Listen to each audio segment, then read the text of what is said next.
ইসলামের চিরশত্রু আবু লাহাব সম্পর্কে সে ছিল রাসূলুল্লাহ সাল্লাল্লাহু আলাইহি ওয়াসাল্লামের চাচা হওয়া সত্ত্বেও আমৃত্যু রাসূলুল্লাহর বিরোধিতা করেছিল এই ব্যক্তি এবং যেভাবে পেরেছিল যতটা পেরেছিল আল্লাহর নবীকে সে কষ্ট দিয়েছিল। মজার বিষয় হচ্ছে সেই আবু লাহাব একবার একজন মুসলিমকে নিরাপত্তা দিয়েছিল। কাফেরদের অত্যাচার থেকে ওই মুসলিমকে রক্ষা করতে সে রীতিমতো কাফেরদের বিরুদ্ধে হুঙ্কার ছেড়েছিল। হ্যাঁ, কথাটা শুনতে অবিশ্বাস্য মনে হলেও এটা ইতিহাসের এক সত্য ঘটনা।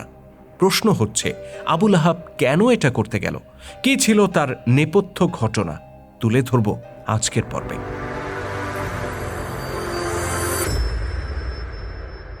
নবুয়াতের ৫ম বছরের ঘটনা।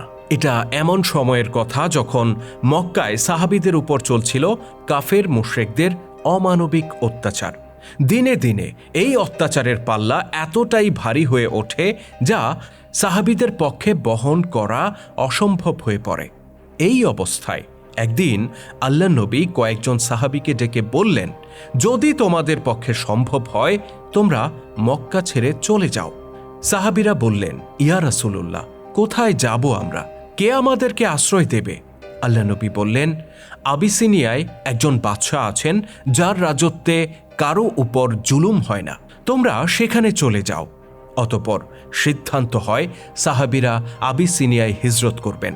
কিন্তু এখানেও বাগড়া দিয়ে বসে সেই কোরাইশরা। তাদের বাধার মুখে অধিকাংশ সাহাবী হিজরত করতে পারেন না।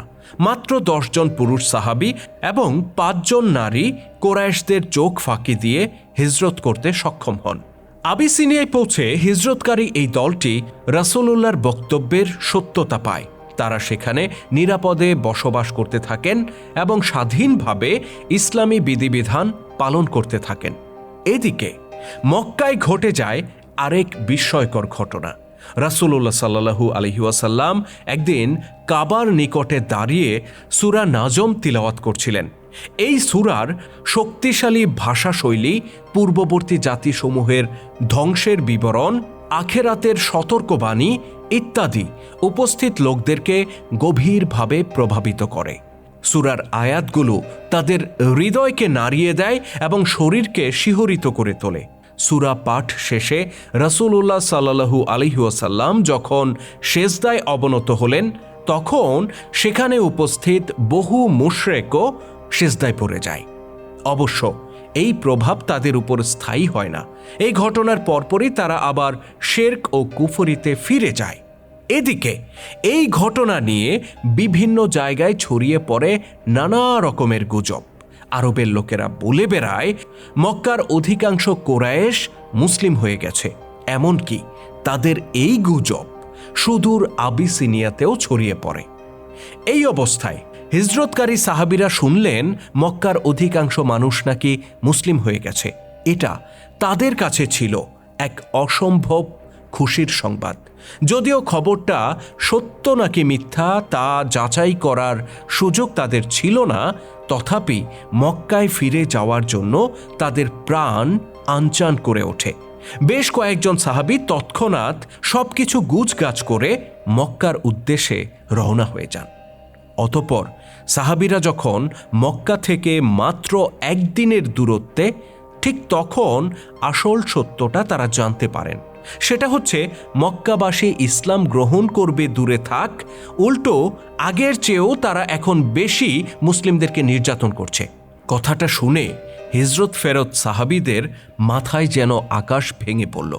কারণ তারা জানতেন এই অবস্থায় মক্কায় প্রবেশ করলে তাদের সাথে অমানবিক আচরণ করা হবে। এ নিয়ে তারা বড় দুশ্চিন্তায় পড়ে যান। অতঃপর সাহাবীরা নিজেদের মধ্যে পরামর্শ করলেন। তারা সিদ্ধান্ত নিলেন তাদের এক একজন মক্কার এক এক নেতার কাছে আশ্রয় বা নিরাপত্তা চাইবেন। ওই আমলে আরবে একটা চমৎকার প্রথা ছিল। বিপদগ্রস্ত কেউ কারো কাছে আশ্রয় চাইলে তাকে বিমুখ করা হতো না। এমনকি শত্রুও যদি আশ্রয় চাইতো তাকেও আশ্রয় দেয়া হতো। জাহিলি যুগে আরবদের মধ্যে যে কয়টা হাতে গোনা ভালো গুণ ছিল তার মধ্যে এটি ছিল অন্যতম। তো সাহাবীরা মক্কায় প্রবেশ করে এক একজন এক এক নেতার কাছে নিরাপত্তা চান এবং মোটামুটি সবাই কারো না কারো কাছে নিরাপত্তা পেয়ে যান।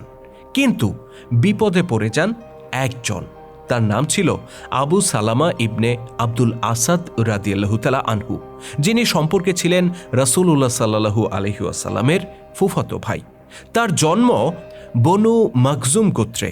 এটা সেই গোত্র যেখানে আবু লাহাবেরও জন্ম হয়েছিল। তো আবু সালামা রাদিয়াল্লাহু তাআলা আনহু মক্কায় প্রবেশ করে তার নিজের মামা আবু তালিবের কাছে যান এবং তার কাছে নিরাপত্তা প্রার্থনা করেন। আবু তালিব ভাগিনাকে নিয়ে কাবা ঘরের নিকটে যান এবং লোকজনকে ডেকে বলেন, আজ থেকে সে আমার জিম্মায় থাকবে, আমি তাকে নিরাপত্তা দিলাম। যদি কেউ তাকে আঘাত করো তবে মনে রাখবে আমাকেই আঘাত করলে। আবু তালিবের এই সিদ্ধান্তে বাগড়া দিয়ে বসে আবু সালামার নিজের গোত্র অর্থাৎ বনু মাখজুমের লোকেরা। আবু জাহেলের উস্কানিতে তাদের কিছু লোক আবু তালিবের কাছে আসে। তারা বলে, ও আবু তালিব, আপনি আপনার ভাতিজা মোহাম্মদকে নিরাপত্তা দিচ্ছেন, এ নিয়ে আমাদের তো কোনো আপত্তি নেই, কিন্তু আবু সালামার ব্যাপারে কেন নাক গলাচ্ছেন? সে আমাদের গোত্রের সন্তান, তাকে আমাদের হাতে ছেড়ে দিন। আবু তালিব বললেন, সে আমার কাছে নিরাপত্তা চেয়েছে, তাই দিয়েছি। আর সে কেবল তোমাদের সন্তান নয়, সে আমারও ভাগিনা। আর আমি আবু তালিব যদি নিজের ভাগিনাকে রক্ষা করতে না পারি তবে নিজের ভাতিজাকে কিভাবে রক্ষা করব? আবু তালিবের এই যুক্তি বনু মাখজুমের লোকেরা মানতেই চাইল না। তারা বিষয়টি নিয়ে আবু তালিবের সাথে বাক বিতণ্ডায় জড়িয়ে পড়ল। আর এই ঘটনাটা আড়ালে থেকে শুনছিল আবু তালেবেরই ছোট ভাই আবু লাহাব। এই লোকটি আবু তালেবের মতো ছিল না, সে সারা জীবন ইসলামের বিরোধিতা করেছিল, কিন্তু আজকে তার বড় ভাইয়ের সাথে বনু মাখজুমের লোকেরা যে আচরণ করছে তা আবু লাহাব ঠিক মেনে নিতে পারল না। সেখানে উপস্থিত হয়েই আবু লাহাব হুঙ্কার দিয়ে উঠল। বনু মাখজুমের লোকদের উদ্দেশ্যে সে চিৎকার করে বলল, আল্লাহর কসম, তোমরা বৃদ্ধ আবু তালিবকে অনেক কষ্ট দিয়ে ফেলেছ। তোমরা এমন কাজ থেকে বিরত হও। যদি বিরত না হও তাহলে আমি আবু তালিবকে সহযোগিতা করব যতক্ষণ না তিনি তার উদ্দেশ্য সাধনে সফল হন। আবু লাহাবের মুখে এমন কথা শুনে সবাই তো অবাক। আজীবন ইসলাম ও মুসলিমদের বিরোধিতা করেছে যে ব্যক্তি, সে কিনা আজকে মুসলিমদের পক্ষে কথা বলছে। বনু মাখজুমিদের কাছে এটা ছিল অত্যন্ত বিস্ময়কর ঘটনা।